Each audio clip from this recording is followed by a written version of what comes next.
Hey everybody, this is Mike, and today is October the 7th, 2020. If you look outside, you can see there's a storm brewing.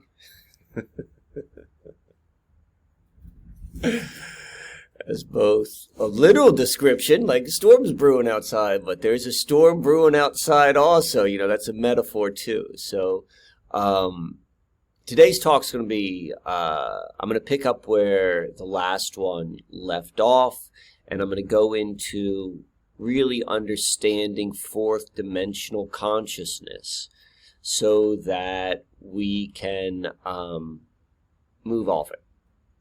And I'll get into that a little bit later on into this video, but I want to begin with some stories. You know, I like to tell stories. That's what I do. I like to tell stories.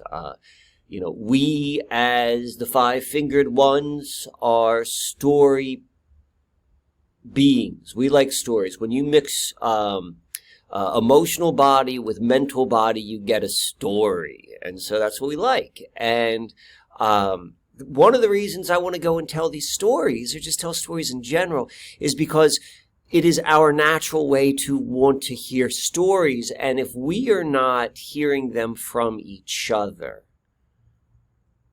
we're hearing them from this magic box, you know, these produced packaged stories, and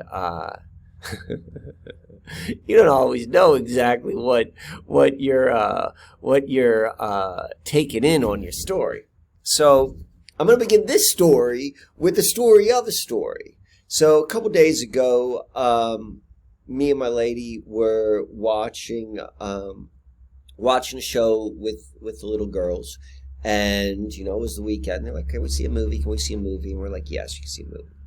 And we opt to show them Bedknobs and Broomsticks. And whenever a movie comes on, whenever the opportunity for me to watch TV or movies come up, because I've got like a real conflict with that. You know, I was born and raised with movies. Like, I'm part of this thing which we're all part of, this fourth dimensional consciousness. And so there's a part of me that really likes it. Like, you know, I get it. Like, you know, they're good. It's like sugar. You know, it was made for us to want to consume it. But now I watch them a little bit differently, and I watch them with the eye to be like, all right, what's hidden inside this? So we go and watch this movie, Bedknobs and Broomsticks. So let me hop in on this. If you're not familiar with it, it came out in 1971. It's a live-action animated musical fantasy. Walt Disney Productions. It is based upon a book called The Magic Bedknob, or How to Become a Witch in 10 Easy Lessons, which was released in 1943. And what's also interesting about this, in previous videos or presentations, I talked a lot about Mary Poppins, and particularly the London opening games, and you know, the significance of Mary Poppins. It's from the same time, same people who made that movie made this movie. But there's one small thing I really want to pull out, and the reason I want to pull this out is because this is why, like, you always got to be concerned about listening to the stories from when you're taking it from the machine. You know, this is a 1971 made for kids movie, and so within it, you know, I don't want to go deep into it, but there is this it does have to do with magic and witchcraft, and the primary spell, you know, which was going to like save them from the Nazis. It takes place in England, is this thing called the substitutionary locomotion. Let me see something real quick. No, I don't have it up. Let's go look into that a little bit. So the whole thing in this plot was, in order to do this spell, they needed, hold on for a sec. How you doing? There we go. Good to see you. So in order to do this particular spell, where does it say? Does it say this right in here? they had Miss Price, she's the main character. She learns that the spell is engraved on the Star of Astaroth, a medallion that belonged to a sorcerer of that name. And so like that is like that's the plot device in this movie, that this witch played by Angela Lansbury, and like, you know, you go and look at her history, you know, she's more than just an actress, as they all are. But anyway,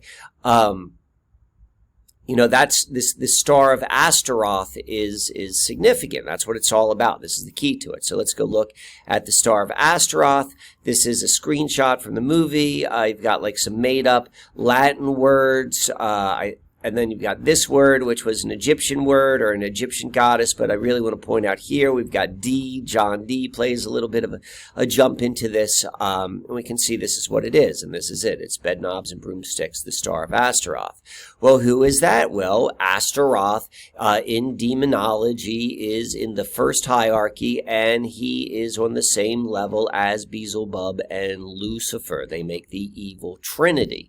And so in this whole song, or this whole movie is like, or at least the main part, they sing the song, this conjuring song. That's the lyrics. They're summoning it up. They're summoning up this demon. Look, this is the actual sigil of Astaroth. You know, look how much it looks similar to it. So, I mean, the point I'm saying is like, you know, we're story creatures. And so we want to be mindful of our stories, where we're receiving them, you know, particularly when we think that they're going to be very, very, you know, you can trust them. You know, this is for kids, you know, particularly now. I mean, we all know about Disney, but 1971, you know, this movie was actually released 2 weeks after my birth. But nonetheless, like, you know, it's always been the same thing. Like, you know, everything that was going on back then goes on now, and back when, you know, when movies began. I do want to point this out, which I thought was interesting. This here is a picture of, what's the name? Mary Norton. Mary Norton's the one who wrote the original book. Here's a picture of her from the 40s. And I'm not saying like it looks exactly the same, but this here is J.K. Rowling, the supposed author of Harry Potter. I don't believe that for a moment. H.P., Harry Potter, H.P. Blavatsky, H.P. Lovecraft. You know, maybe you start to see some sort of coding in there. Nonetheless, you know, it's... I'm not saying they're the same people. I'm not saying they're clone. I'm not saying they're not. But what I'd say it definitely is what's known as the doctrine of signatures, where we begin to recognize archetypical similarities just because they look alike. Maybe I'll go into Harry Potter a little bit later, but who knows? But so just want to point that out. I found that was interesting. And now I want to go into...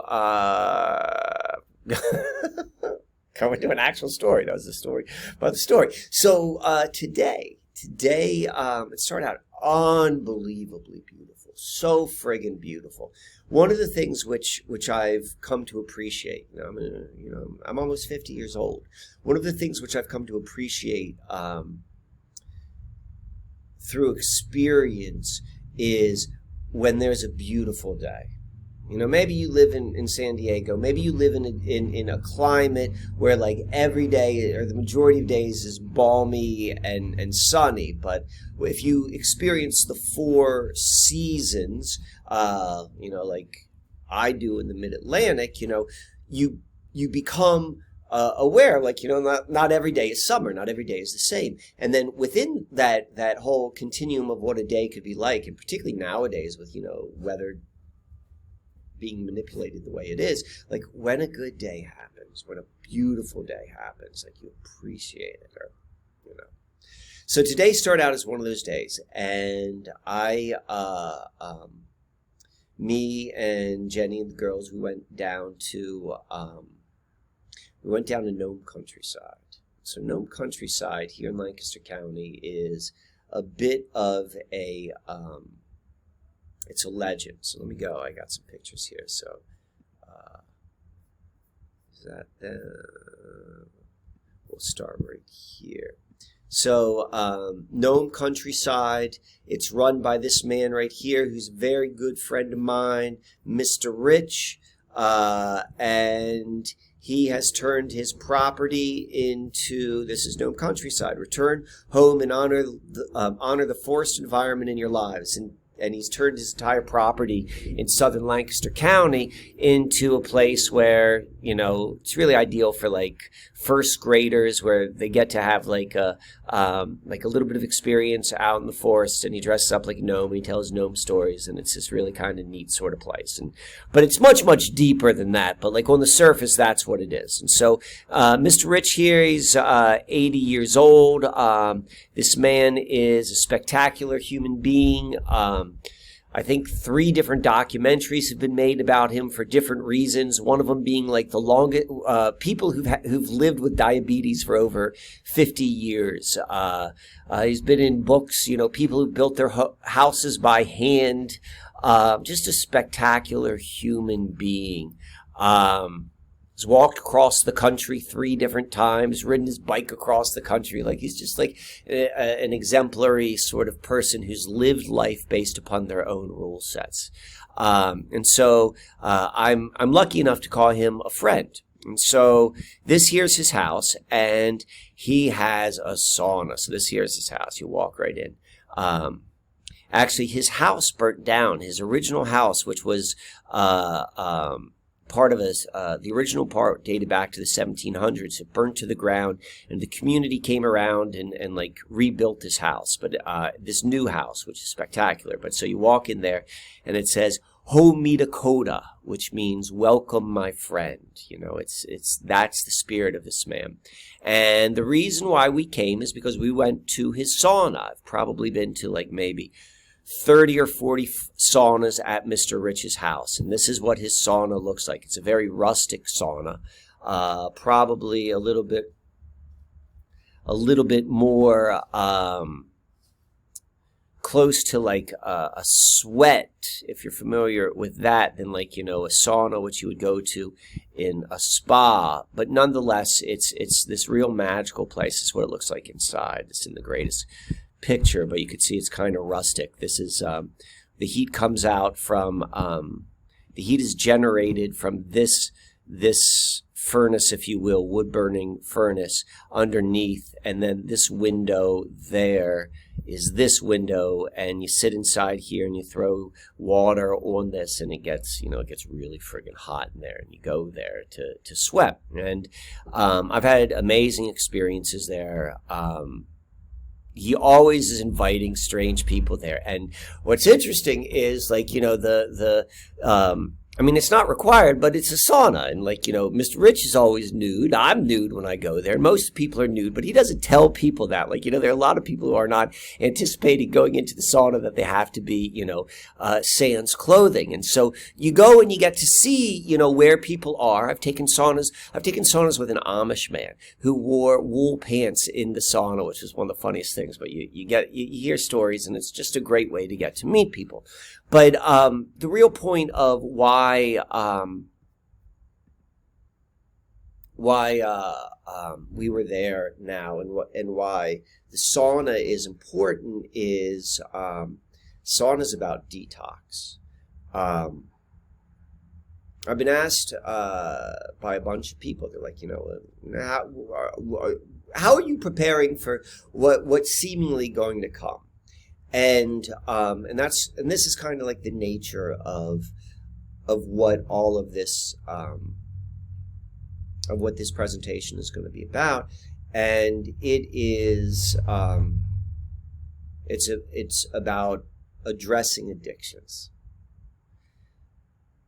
We live the fourth dimension. I'm going to get into this, and I'm talking fourth dimensional consciousness. I'm talking all about consciousness. This is all about consciousness, or at least that is my particular area of interest, is talking about the role of consciousness. But the fourth dimensional consciousness, particularly the expression which we're experiencing, is addiction. Addiction is a big, big, big part of it, because fourth dimension is about dominance and slavery in every single possibility of its expression. And addiction addiction is, the ultimate slave master, if you will. So that being said, coming to terms with that, we think about addiction so much in terms of like these very extremes, extreme visions of what it is to be an addict. And obviously that's like, that's not good. And we have like addiction crises across, particularly, North America, with opioid addiction. But addiction is the lesser, at least obvious addictions are the really most pervasive ones, and are the ones which, in my opinion, are the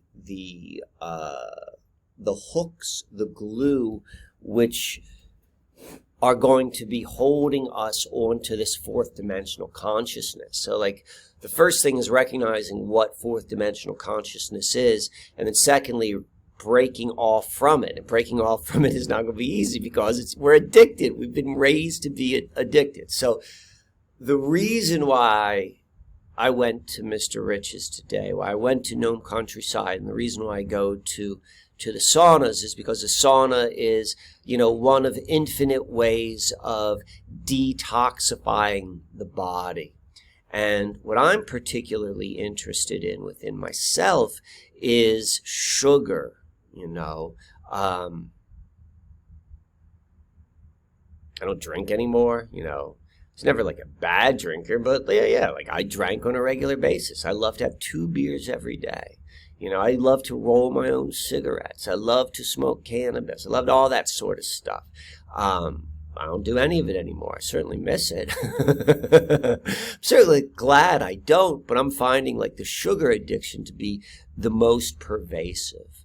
And in order to move out of fourth dimension, you have to be free. Like you can't just, there's so many layers, and I'm going to get into what fourth dimension means in a little bit, but this is what, at least answering the question, how I uniquely am preparing. And it is freeing myself the best I can from my addictions. And I think it's all, there's so many addictions. Another one is the technology, Another thing which is very complex, because the whole thing with the internet is it is designed to make you addicted, and on many different levels. The most, from one level is just like the physiological addiction with the electromagnetics and all that sort of stuff. But then there is the emotional sort of addiction, and that comes mostly from social media. Like all of the different, like if you look at the different platforms of social media, they've all been designed to kind of work on a different level of like vulnerability and addiction. Part of what the last 50 years has been really deconstructing, destroying any sort of stability in the home life to various degrees. Like that's culturally wide true, and it's, each individual household is going to be unique. But when you have an unstable household growing up, the byproduct is an emotionally unstable individual. And again, we think about like the same thing with addictions. Like, when you say an addict, like, most people come to mind with like, maybe someone with like a crystal meth addiction and like what that looks like and how that presents itself. And when we think about like the emotional, being emotionally unstable, like you might think about like the really, really like extreme, narcissistic personality disorder, borderline personality, all this sort of stuff. They talk about empaths and narcissists and all that sort of stuff. The whole culture, everyone is emotionally destabilized. Like, because everyone is like the like what we think of as stable is still friggin' like unstable. They're just like less, it's like, the sugar addict is as addicted to that substance as like the crystal meth addict. It's just like not so obvious or like more accepted, or everyone's got it. So it's like we all live in a culture of a unstable home life, culture life, which creates unstable human beings, which requires like this really strange relationship with the need of emotional reassurance. That's what happens. You have an unstable household, and then there's a part of you which as a child, it's looking for stability. And one of the ways we understand that is through emotional stability. Like, I want to feel safe. And so we grow up into adults, adults by age, by nothing else. And, there's part of you, and each of us it varies, which is looking for that reassurance which never happened as a child. And that's why the social media works. That's why you become addicted to it, because the likes and the feedback and all of that sort of stuff is going down to like, early childhood, sort of like we all naturally as human beings like to have feedback. That's, that's none, or positive reinforcement. That's just, better like to get like a pat on the back than a kick in the ass, I suppose. But we as a culture, and you could really understand it by generations, but we are already vulnerable for then what social media is. And so social media is another place of great addiction. I myself, if you're watching this, you're probably watching this on YouTube. I don't engage, like, I recognize my own limitations within social media, and I also recognize there's a certain value to social media right now, and so I have my own boundaries in how I work with it. I don't engage in comments. You won't see any comment. I don't respond to comments, just because I'm crossing the line, because it's the less you engage in any way, even if it appears to be like not a big deal, it's a slippery slope. Side note, for those of you who do want to have some contact, I'd recommend like emailing me. Maybe I respond to those, maybe I don't. You really want to, like, we can always have a session, but like, that's just the way things are. But that's how I uniquely deal with the danger, and don't, I don't want to mince words. This is dangerous. Like the internet's dangerous. It's inversion. It's fourth dimensional. It's all this sort of stuff. So, I don't even remember how I got onto this. So anyway, so it's addiction. So addiction, that's what it is. So addiction is a major part of the fourth dimensional consciousness, not only in terms of the experience of being an addict, but then also that addiction is going to grow with greater ease within this consciousness. Like, it's a feedback loop. I want to go back and finish one more thought as it relates to the emotional damage, for lack of a better word, of what has happened to humanity growing up in these, like, really since 1945. 1945, it's like when everyone returned back from World War II. It was like, bam, that's when it really, like, a big shift happened, and they really started to like apply the pressure into the actual household. So like, there's one part of the equation which responds by like needing a lot of emotional like reassurance and feedback, and then there's the opposite, which is like totally emotionally dead and actually needs to go and cause emotional pain.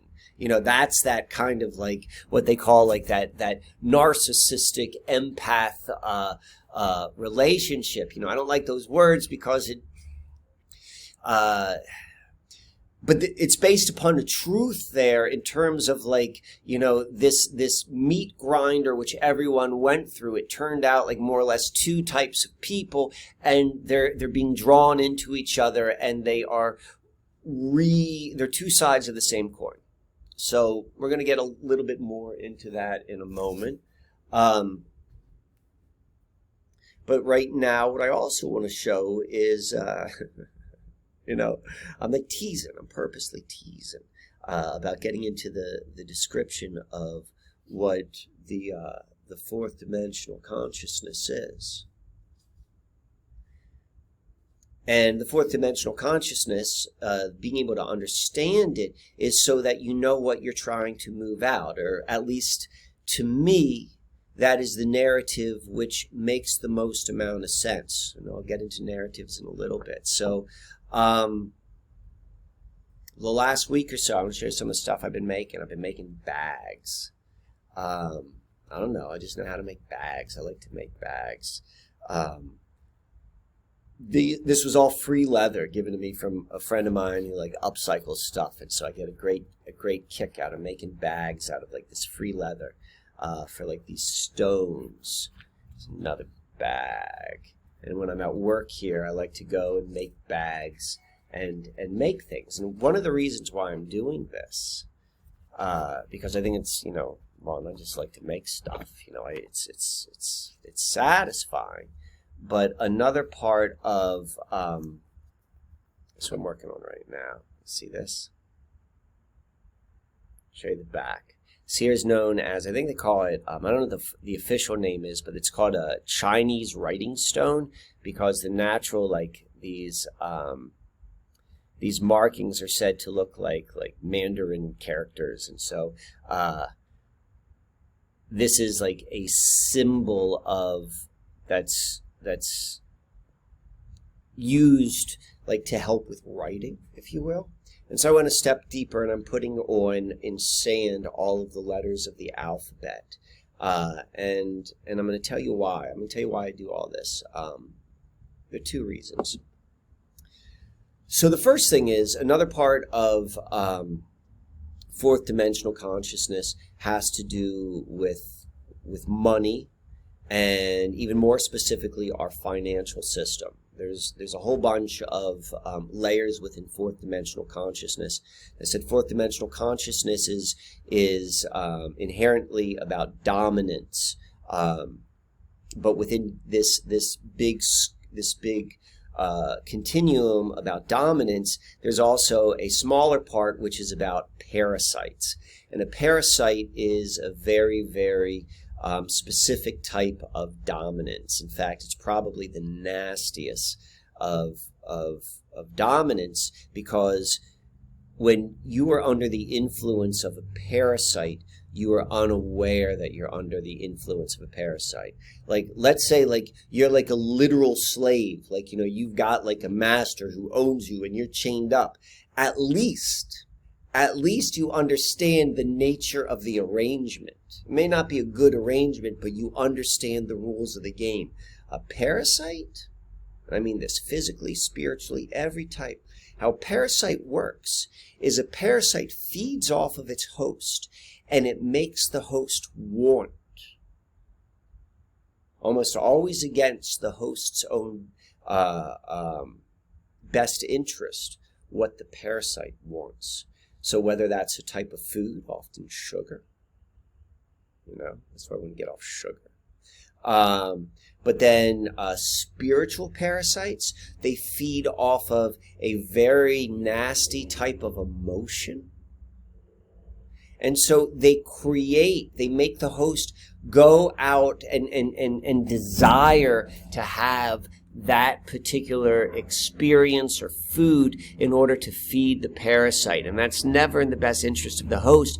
But the thing which is so insidious about parasites is the host thinks they want it.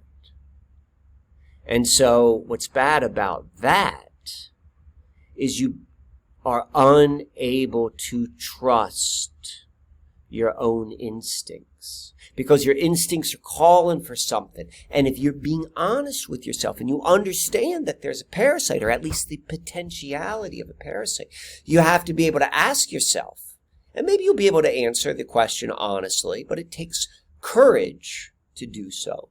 But am I doing this because a parasite wants me to do this? Or am I doing this because, this is generally what I need to do? So that being said, we live, or our financial system, the central bank system is parasitic in nature.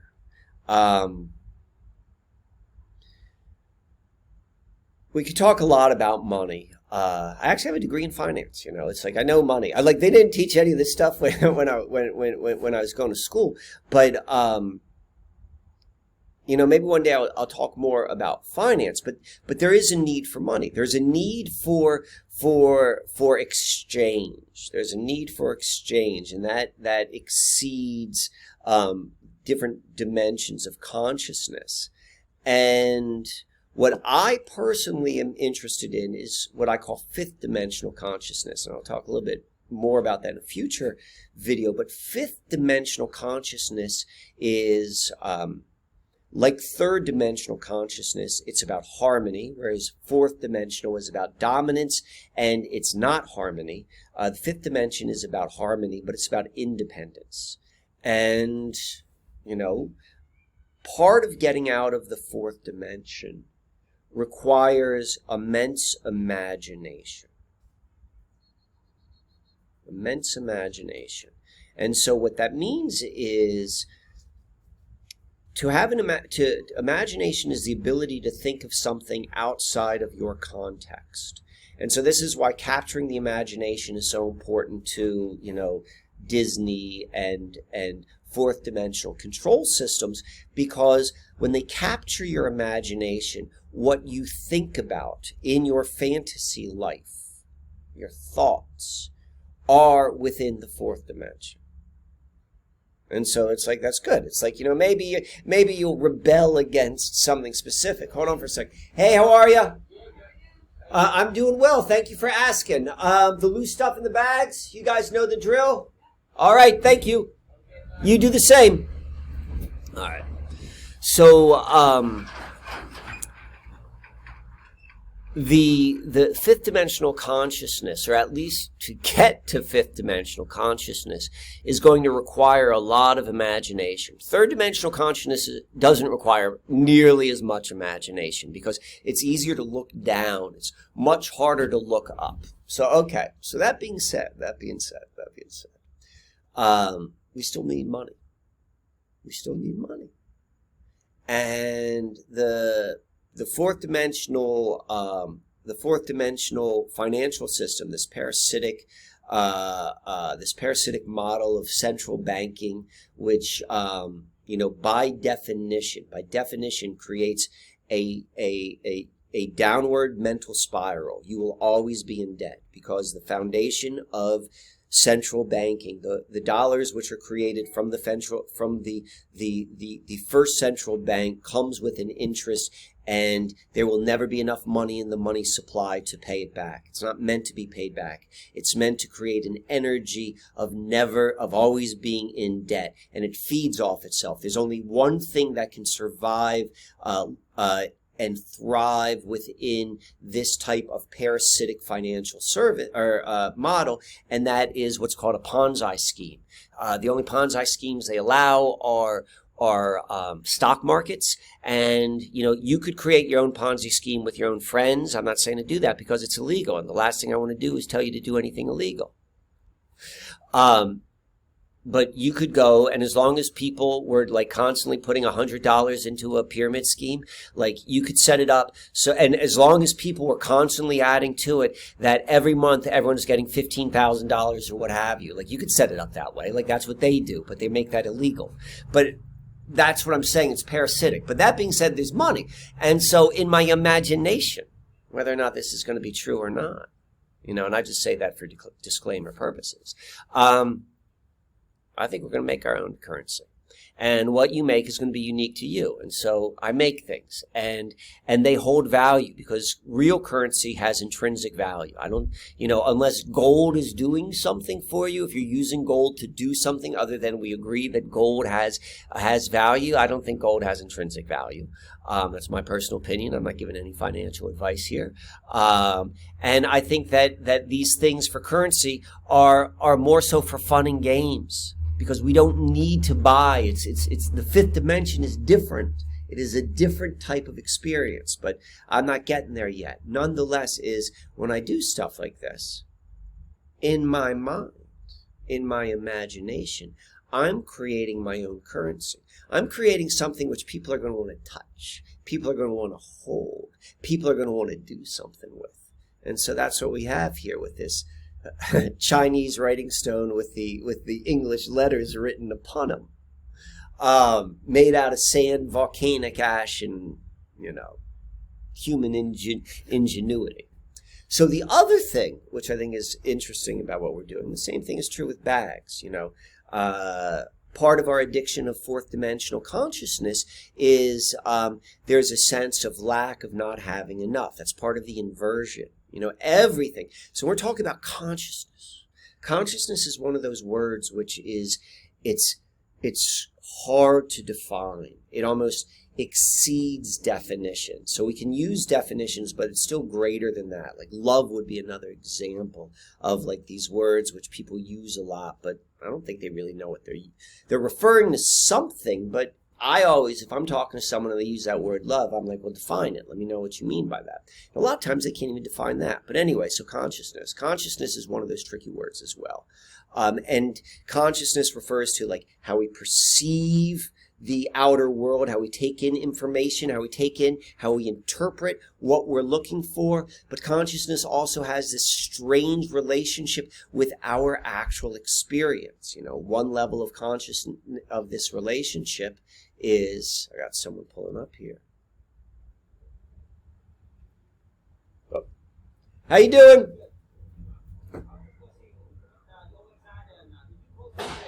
We're closed on Friday. We're open on Saturday. I don't work Saturday, so I'm not certain what the hours are. The hours which they have out there, they may be right, they may not be right. I think, I don't know if those are the right ones or what I'm saying, but we are open on Saturday. I'm just not certain when. I don't work Saturday. No, not me. So the grass clippings, all of that is chopped up and they turn it into mulch. So that big pile of mulch you see out there. So something happens with the grass clippings when it goes through the process, and it messes up the mulch. So that's why no grass clippings. You could put the branches in there. If it's like a woody material, you could put it in there. Yes. You got to finish the work. Do you have any with you right now? Gotcha. So we're open today till 6:30, and then tomorrow to 6:30, and then Saturday it's definitely not open to 6:30, probably till 3 o'clock. But I'm not certain when it opens. Okay. No more bags. The bags are all gone. Yeah. We got hoarders. You're welcome. Have a good day. All right.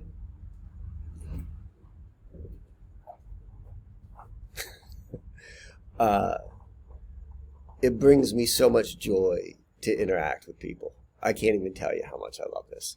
And particularly over something like this. Over like dumping off their yard waste. Sometimes I got to tell him bad news. I had to tell him he can't bring his grass clippings here. But it's like, to be able to have a real interaction with a human being right now, it's the greatest gift. So I don't even know where I was. What was I even talking about? So, so the second part, this is what I wanted to say. Okay. So, computers. Computers are fourth dimensional product. They're fourth dimensional idea. Computers, and I've said this many times, it's like one of the ways you can recognize parts of the fourth dimension is that it is anti-human and or anti-earth. Human and earth were the same thing. They were the same thing. And what's good for the earth is good for the human, is good for the earth, and so forth. And so when I say in harmony, the third dimension and the fifth dimension are in harmony, it means that it is not anti-human and it is not anti-earth. It's like what you're doing is in harmony. It is going downstream. The fourth dimension is going upstream. Sometimes there's a purpose for going upstream. You got to go upstream. I'm not saying the fourth dimension doesn't hold its purposes. I'm just saying, like, it's not sustainable. Like, let's say if you spent your entire life in a little canoe and you're trying to go upstream and you're always in your canoe, when you fall asleep, you're going to be brought downstream. It's not sustainable. But if you're going downstream, I'm just assuming like there's no rapids and there's nothing that's going to knock you out. Like, you're theoretically always going downstream. That is in harmony. So, okay. So what we know about the fourth dimension is that it is anti-human, anti-earth. We know that with computers, like all manufacturing. This is why you need imagination. Be like, what? You're telling me that all manufacturing? Well, what's our life going to be? I don't want to be a caveman. I don't know. That's why you got to use your friggin' imagination. But okay, so all manufacturing, all the stuff where you go into the earth and just the entire process of destroying ecosystems and destroying everything, in order to go and refine it. That is a major indication of fifth dimension, is things that are refined. What is refined? You're taking it from a certain natural state and you're changing it, and you're refining it, and you're refining it, and you're refining it. The more you're refining it, there's a benefit. I get it. But then, and there's actually an inverse truth to the refining process as well.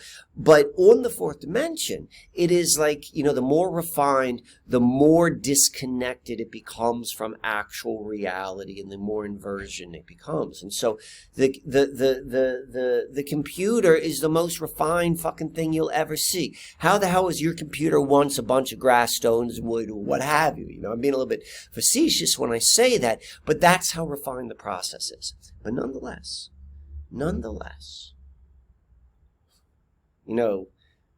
through the computers, through the internet, through all of this sort of stuff, it allows me to go and communicate to you.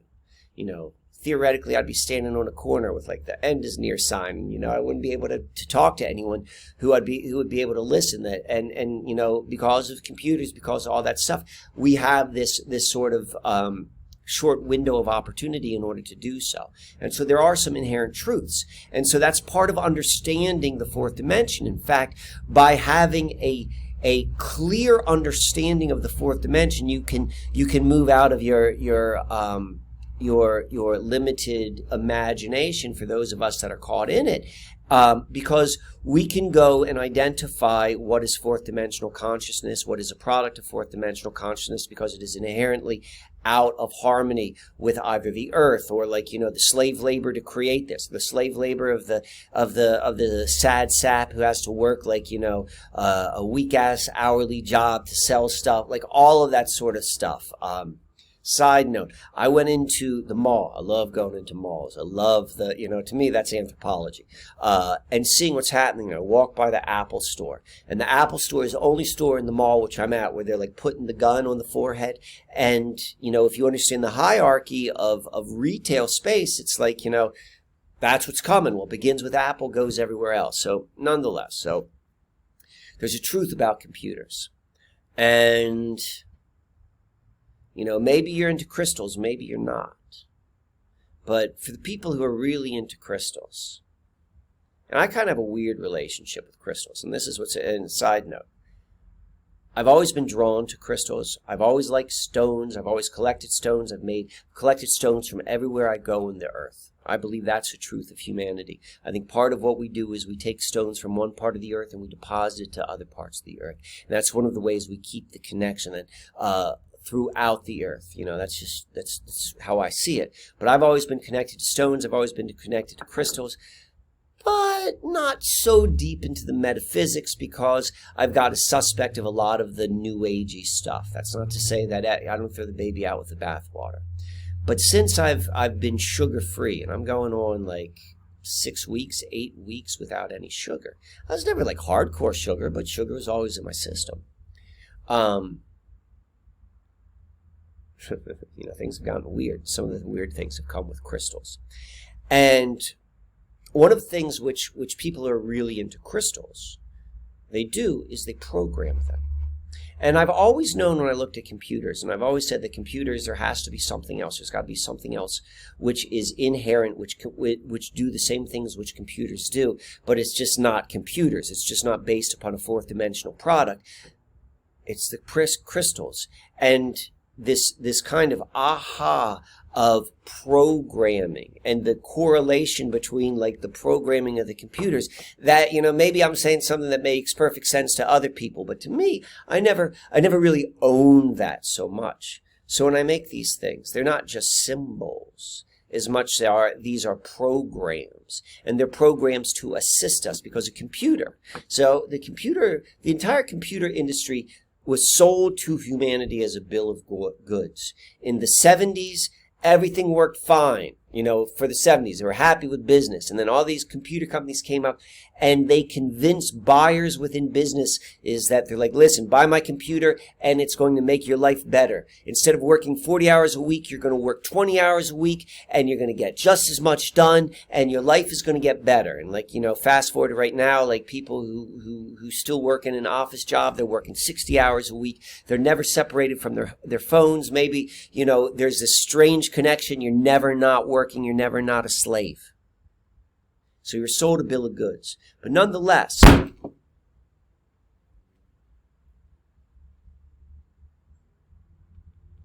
that's interesting. Whenever I make a piece of art, if anything happens to it, I never look at it as a mistake. I always look at it like, it may have come about it as a mistake, as that just was. But it was meant to be. And so this tiny little piece broke off. And so I look at that as part of the programming. That's part of a fifth dimensional outlook, is understanding the holism in everything. There are no mistakes. And asking yourself, what was that to do and what was that to bring? But nonetheless, so these here are what, in my mind, are programs of actual, these are actual computers that are meant, what a computer was actually meant to do was to make your life easier and better. And the inversion computer that was sold to all of humanity in the 70s, because it was said to improve their lives, but it did no such thing. The true computers, they are going to go and improve your life. So that is another one of these ideas in which I'm playing with. And when I'm making these things, and with art, there's nothing better than when you make something with your own hands, because there is a certain quality of energy which you put into it. And when you understand the materials in which you are using and where they came about and what they are, it just adds to the depth and the quality of what, the product may be. So, okay. So, we talked a little bit about, the fourth dimension as it relates to parasites, and it's just being a small part in recognizing the parasite. Sugar. Sugar feeds the parasite. Really, diet. Diet is one of the most important things to consciousness. I'm using the words consciousness. I think another word which has multiple meanings, and I'm going to throw this out there, and I think this is a truer, maybe a more accurate word than consciousness, and it's assemblage point. There's a lot of meaning as it relates to what the assemblage point is. This is a phrase came from Castaneda, but it is grown from there. And I would encourage an understanding of assemblage points to really understanding what fourth dimension is, and the fourth dimension assemblage point.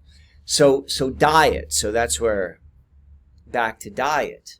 The fourth dimension, at least in our history, it begins with the advent of agriculture. Prior to that, there was the hunter-gatherer, and then agriculture came. And agriculture is when agriculture is when we first really started dominating the environment. And again, I'm saying, like, you know, to me, the narrative which I hold, and I think all narratives are limited, but, you know, we hold narratives as being humans. There's a certain way of being which you don't have a narrative. I like having a narrative. I would recommend, if you have narratives, if you hold narratives, two things: that you hold a narrative that empowers you, and then you also are not so connected to your narrative that once a better one comes along, you're not afraid to release it.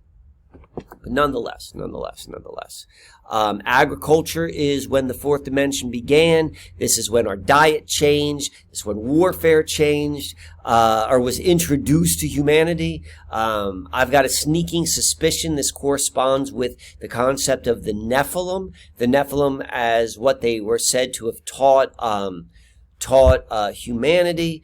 But, you know, my narrative is like we're moving through the fourth dimension, you know, to go from the third dimension to the fourth dimension, or the fifth dimension, which is the higher expression.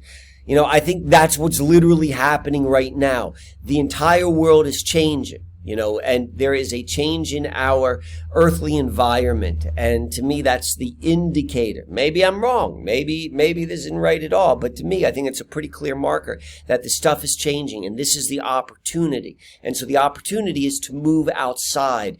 And, you know, you move to wherever you want to go. Like, I'm not telling anyone where to go, but what I am trying to do right here is to teach you how to recognize what the fourth dimension is, because this is how the fourth dimension works. It's addiction, it's control, it's sneaky. And yes, right now what's happening is that there is this obvious, like, you know, there's this corralling into this immensely parasitic, controlling, what I'm calling Saturnian expression of the age of Aquarius. Astrology's fourth dimension. Third dimension and fifth dimension, there's no astrology. It only makes sense in the fourth dimension. I hate to break that to you.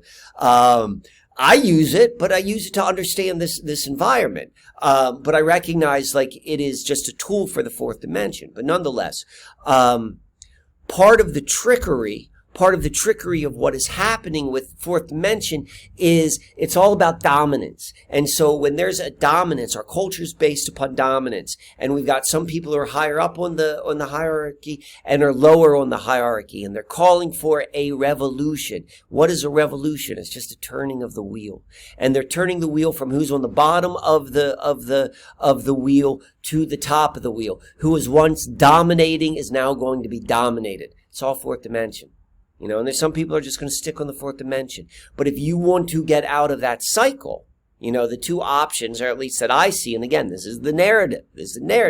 Maybe go without a narrative, but the narrative is you do third dimension, which is easier to understand. That's hunter-gatherer. That's literally 100% dependent upon the earth. And then there's fifth dimension, and we'll talk about that later. But that's what these are about, to understand the fourth dimension so you don't get caught in the trap of wanting to then become the dominator. You know, that's what's being pushed right now, is to hold you into the domination. And you're held into that because of your addictions. And one of the strongest addictions is sugar and diet. And diet all changed when agriculture was introduced. So going back to third dimension, you know, we're here hunter-gatherers. They're friggin' hunters. Just like a little bit of gatherers. The food which we think of in terms of vegetation, fruits, you know, beans, for the most part, they've been highly, highly, highly modified over the last couple of thousand years, and they look nothing like that in the three-dimensional consciousness reality. Sugar was not there. Fruit did not look like what fruit looks like right now. I mean, the sugar, and this is when it gets into, like, if you go and you look at, if you pay attention to, like, all of, like, the neuroscience studies that were done throughout like the 50s, Truth Stream Media and their Of Minds and Men documentary is fantastic. Like, I thought I knew a lot about what that period of time and the research was, and the MK Ultra stuff. I knew when I watched it, I learned a whole lot about that. And the reason why you want to watch that is, one, you can understand more so about how your consciousness works, but then also, like, how we got here. But what you'll see is, throughout this whole, like, this time of immense, like, neuroscience study, it was all about understanding pleasure centers, which, it's couched in a certain way, but these are addiction centers. How to make you more and more and more addicted. The better we understand pleasure centers. It's the difference between pleasure and pain, like, or pleasure and pain. The difference between pleasure and joy. That's something else we got to recognize. What is true within the human body before it began to be tinkered with. Like, we didn't have sugar. The reason why sugar is one of the reasons why sugar is so detrimental. Not only is it what feeds the parasites, but it's what hardwires your biochemistry to become an addict, because there is nothing more pleasurable than sugar. Like, pleasure is an of the senses experience that's different than joy. Joy is much, much greater. And there's a place for both of them, but there's a hierarchy. And when you begin to add sugar, and sugar is not naturally occurring, at least in the way it is nowadays, for the last 100 years, the way that we're receiving it, and it really, like, it turns the pleasure center of the brain, like it opens it up in a way it's not meant to be. And so what happens is, it's like always chasing that dragon, and it wires the chemistry in the body to want, like, pleasure. And this is where we start to get into this addiction, where we're wired to become addicts, or we've been manipulated to become addicts. If you're familiar with maybe some of the techniques of MK Ultra, any of this, like, mind control, MK Ultra is ultimately and I'm specifically talking about, like, MK Ultra could refer to, like, a general umbrella term, but I'm talking about, like, turning people into, like, these extraordinarily adept machines in different areas. And that's what MK Ultra can do. It can turn us into, like, super soldiers, super assassins, sex kittens, super performers, super athletes. Like, all of this stuff are MK Ultra stuff. And, like, they do that by understanding the natural ways which the psyche works, and then weaponizing it, and they're refining it. Remember, we talked about refining. Like, the more you refine something, like, the less inherently true it becomes. And so that's where you see, like, these extraordinary gifts. So that's MK Ultra. And if you're familiar with, like, the techniques and the horrific techniques in which they do, like, one of the things which they do are these beta sex kittens, is what it's known as. And so part of that process is to create an unnatural sexual appetite within the victims of this trauma. And the reason, or the way they do that is, hold on, how you doing? All right, thank you very much. And how they do it is they begin to they sexualize the human being before they're ready to be sexualized, and even if, like, against, it's always like, that is a dominant sort of thing. But when it's done before the onset of puberty, that's how, when, like, the human being is ready to learn about sex, or is because the body begins to show signs. Like, being human really is not that hard. You pay attention. It tells you there are all of these indications of when you're ready for the next thing. So what happens is when you introduce something too early, it creates this like larger than necessary expression. So that's what happens with these like beta sex kittens. So when you start introducing the sugar like really early in, or like really any time, but like a 2-year-old, like, you know, a 3-year-old eating ice cream. I mean, arguably, like, there's nothing better than ice cream. I love ice cream. Like, who doesn't, right? I'd like to imagine what it must have been like. Imagine you've never had ice cream before, and then suddenly you try ice cream for the first time, and, like, what would happen? But when you, whether it's ice cream or what have you, like, when you start being hit with these huge amounts of sugar early on, it wires the brain in such a way to have an unnatural need for pleasure of these huge dopamine hits, and like, you know, like of particularly sugar, anything which is going to like really get those spikes. And so I don't even remember how I got on the sugar context, but it is through sugar, it is through all of these means. Sugar is the addiction, and it's being addicted. Oh, that's why. And so we're addicted to our fourth dimensional consciousness, and we whether or not we go down the path, this draconian path which is being presented, the most important thing, in my opinion, is to recognize what fourth dimensional consciousness is. Being able to see, you know, how you've been born into it, and then beginning to be able to separate yourself from it. And to me, that's all about addictions. And to me, the most important one is sugar. You know, that's just me. That you do your own sort of thing. But being able to control your addiction to all of the different pieces which are holding you on to the fourth dimension. Because even if you're able to recognize what are the trappings of fourth dimension, consumption, you know, just buying things, you know, Amazon, the fact that you can buy anything and have it delivered to your house, like that is like, that is crack like you can't imagine. It will continue to hold us on to a certain level of consciousness, when the truth of the matter is, and the reason why they're pulling out all of the traps, is because there could, and I say could because I can't say for certain, but there could be, right around the corner, this opportunity to stepping into a way of being which, from where we are right now, only looks like fantasy. So this was Mike, October 7th. You know, I didn't know where I was going to go with all this stuff. Applaud you for sticking around. I hope that this was